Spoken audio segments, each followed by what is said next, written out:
মাছ রান্না শেষ। এটা মৃগেল মাছ দিয়ে মাছের মাথা আর কয়েক টুকরা মাছ দিয়ে লাউ রান্না করলাম। যদি আপনাদের ভালো লেগে থাকে তাহলে একটা লাইক অবশ্যই দিবেন। মৃগেল মাছের মাথা আর কয় পিস মাছ ভালো করে ধুয়ে ভেজে নিলাম। এটা দিয়ে লাউ দিয়ে রান্না করব, সাথে থাকবেন। মৃগেল মাছের মাথা আর মাছ দিয়ে লাউ রান্না করলাম। আমি আর সার্ভিং ডিশে উঠাবো না, এখান থেকেই শেষ দেবো। আশা করি ভালো থাকেন।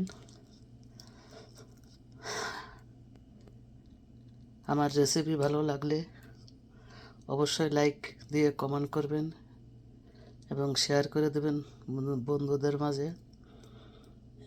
আবার হাজির হয়ে যাব নতুন কোনো রেসিপি নিয়ে।